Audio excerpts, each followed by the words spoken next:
Hello guys, welcome to my YouTube channel. So ఈరోజు మనం discuss చేసుకోబోయే టాపిక్ డైవర్జెన్స్. సో జనరల్గా డైవర్జెన్స్ అంటే ఏంటి?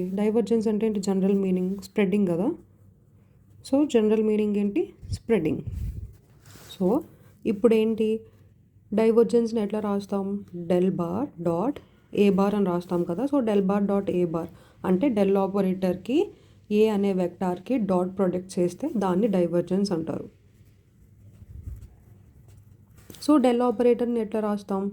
Del bar equals to do by do x i cap plus do by do y j cap plus do by do z k cap. Next suppose a bar అనేది a x i cap plus a y j cap plus a z k cap అని consider చేస్తే ఇప్పుడు del బార్కి a బార్కి dot product ఏమవుతుంది? Del bar dot A bar equals to do by do x a x plus do by do y a y plus do by do z a z. Okay, so నార్మల్గా కొన్ని rules ఏంటి? I cap dot i cap equals to j cap dot j cap equals to k cap dot k cap equals to 1 అవుతుంది. అదే i cap dot j cap కానీ j cap dot k cap కానీ లేదంటే k cap dot i cap కానీ 0 అవుతుంది. So వీటిని base చేసుకుని మనం ఇది రాస్తామన్నమాట. సో ఇప్పుడు ఇదేంటి? ఇది స్కేలార్ క్వాంటిటీ కదా. ఇది స్కేలార్ క్వాంటిటీ అంటే ఇప్పుడు దీని మీనింగ్ ఏంటి? డెల్ ఆపరేటర్ ఏ బార్ అనే వెక్టార్ని స్కేలార్ క్వాంటిటీలోకి కన్వర్ట్ చేసిందనే కదా. సో అది తప్పు అనమాట. దీన్ని సిగ్నిఫికెన్స్ ఏంటి అంటే అసలు ఏంటి దీని మీనింగ్? డైవర్జెన్స్ మీనింగ్ ఏంటి అంటే సిగ్నిఫికెన్స్. ఇప్పుడు ఒక పాయింట్ నుంచి పర్ యూనిట్ వాల్యూమ్ ఎంత అవుట్వర్డ్ ఉంది అనేది మెజర్ చేస్తుంది అనమాట డైవర్జెన్స్ అనేది. సో అంటే ఏంటి? Divergence measures the net outward flow per unit volume from a point.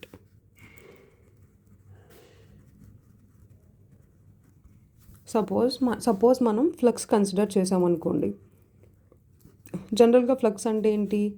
ఏదైనా సర్ఫేస్ నుంచి ఎన్ని నెంబర్ ఆఫ్ లైన్స్ లోపలికి వెళ్ళాయి లేదంటే ఎన్ని నెంబర్ ఆఫ్ లైన్స్ బయటకు వచ్చాయి అనేది మెజర్ చేసి చెప్తుంది కదా ఫ్లక్స్ అంటే. సో జనరల్గా ఇప్పుడు మనం ఫ్లక్స్ కన్సిడర్ చేస్తే సంథింగ్ ఈ పాయింట్ కన్సిడర్ చేస్తే మనం ఇప్పుడు ఈ పాయింట్ నుంచి ఎంత నెట్ ఫ్లక్స్ అనేది బయటకు వస్తుంది అనేది మెజర్ చేస్తుంది అనమాట డైవర్జెన్స్. సో దాన్ని ఎట్లా రాయొచ్చు ఇంకా డైవర్జెన్స్ అంటే change in flux per unit volume. So ఇక్కడ మనం ఫ్లక్స్ అని కన్సిడర్ చేసాం కాబట్టి ఒక యూనిట్ వాల్యూమ్కి ఫ్లక్స్ ఎంత చేంజ్ అవుతుంది అనేది డైవర్జెన్స్ చెప్తుంది. లేదంటే ఇలా అయినా కూడా మనం చెప్పొచ్చు. సో ఇప్పుడు డైవర్జెన్స్ ఉంది కదా. డైవర్జెన్స్ అనేది పాజిటివ్ అవ్వచ్చు, నెగిటివ్ అవ్వచ్చు, లేదంటే 0 అవ్వచ్చు. సో డైవర్జెన్స్ పాజిటివ్ అయితే దాన్ని సోర్స్ అంటారు. అదే డైవర్జెన్స్ నెగిటివ్ అయితే సింక్ అంటారు. ఓకే, సో ఈ సోర్స్ అంటే ఏంటి, సింక్ అంటే ఏంటో ఇప్పుడు చూద్దాం. ఇప్పుడు డైవర్జెన్స్ అంటే డెల్ డాట్ ఏ బార్ కదా. డెల్ డాట్ ఏ బార్ అనేది పాజిటివ్ అయితే దాన్ని ఏమనుకుంటారన్నాం?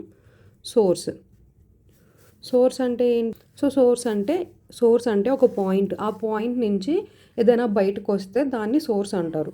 సో ఎలా రాయొచ్చు? Source is a point from which something is coming out. అంటే ఒక పాయింట్ నుంచి ఏదైనా బయటకు వస్తే దాన్ని సోర్స్ అంటారు. అదే సింక్ అంటే ఏంటి? డెల్ డాట్ డైవర్జెన్స్ నెగిటివ్ అయితే దాన్ని సింక్ అంటారు కదా. సింక్ అంటే ఏంటి?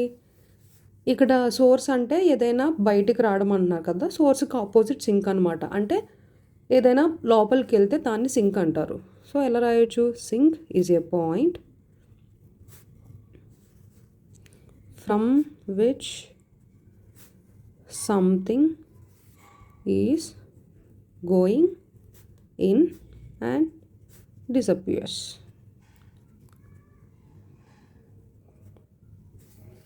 ఓకే, సో ఇప్పుడు నెక్స్ట్ డెల్ డాట్ ఏ అంటే డైవర్జెన్స్ జీరో. డైవర్జెన్స్ జీరో అంటే ఏంటి? ఎంతైతే లోపలికి వెళ్తుందో అంతా బయటకు వచ్చేస్తే అప్పుడు డైవర్జెన్స్ జీరో అనాలి. అంటే flow in equals to flow out. అంటే ఎంత బయటికి వెళ్తుందో అంతే లోపలికి వస్తుంది. అంటే ఇప్పుడు ఏంటి? డైవర్జెన్స్ జీరో అంటే అక్కడ ఏం జరగట్లేదు అని కాదు, ఇప్పుడు అక్కడ ఎంతైతే క్రియేట్ అవుతుందో అంతే డెస్ట్రాయ్ అయిపోతుందని. సో అలాంటి కేసులో డైవర్జెన్స్ జీరో అని కన్సిడర్ చేస్తాం. సో ఒక ప్రాబ్లం చూద్దాం. Suppose r equals to x i cap plus y j cap plus z k cap అనిస్తే then find del dot r bar. Okay, so దీనికి సొల్యూషన్ ఏంటి? నార్మల్గా డెల్ బార్ అంటే ఏంటి? Do by do x i cap plus do by do y j cap plus do by do z k cap. R bar ఏమని ఇచ్చారు? X i cap plus y j cap plus z k cap. ఇప్పుడు del bar dot r bar ఏమవుతుంది? Do by do x into x plus do by do y into y plus do by do z into z. Do x by do x ఎంత? 1. Do y by do y ఎంత? 1 plus do z by do z ఎంత? 1. అంటే ఎంత? 3. So del bar dot r bar ఏమవుతుంది? 3 అవుతుంది. Next ఇంకో question చూద్దాం. So find del bar dot 2x I cap plus 3y J cap. ఇదేంటి? Del bar dot ఇది. సో ఇప్పుడు మనం దీన్ని సపోజ్ దీన్ని 2x I cap plus 3y J cap equals to A bar అనుకుంటే అప్పుడు దీన్ని ఈ పార్ట్ని ఎలా రాసుకోవచ్చు మనం? డెల్ బార్ డాట్ ఏ బార్ అని రాసుకోవచ్చు కదా. సో డెల్ బార్ డాట్ ఏ బార్ అంటే do by do x into A x plus do by do y into a y plus do by do z into a z కదా. సో ఇక్కడ ఏఎక్స్ పార్ట్ ఏంటి? 2x do by do x of 2x plus do by do y of a y part ఏంటి? 3y do by do y of 3y plus do by do z of, ఇక్కడ a z part ఏం లేదు కదా, అంటే దీన్ని 0 I cap అని రాసుకుంటే ఇక్కడ ఏజెడ్ పార్ట్ 0 కాబట్టి A z equals to 0. So do by do x of 2x ఏమవుతుంది? 2 plus do by do y of 3y ఏమవుతుంది? 3 plus do by do z of 0 ఏమవుతుంది? 0. సో ఇదేంటి? 5. అంటే do bar dot 2x I cap plus 2y J cap equals to ఎంత వస్తుంది మనకి? 5. Next ఇంకొక problem చూద్దాం, last problem. F bar equals to x square I cap, then find del bar dot f bar. So ఇది ఎలా రాస్తాం? Del bar dot F bar అంటే ఎలా రాస్తాం? Do by do x of x square plus do by do y of 0. Y part ఇంకేం లేదు, Z part కూడా ఇంకేం లేదు కాబట్టి 0 రాసుకుంటాం. Do by do x of x square ఎంత అవుతుంది? 2x. So del bar dot F bar ఏమవుతుంది? 2x. ఒకవేళ ఏదైనా డౌట్స్ ఉంటే కమెంట్ సెక్షన్లో మెన్షన్ చేయండి.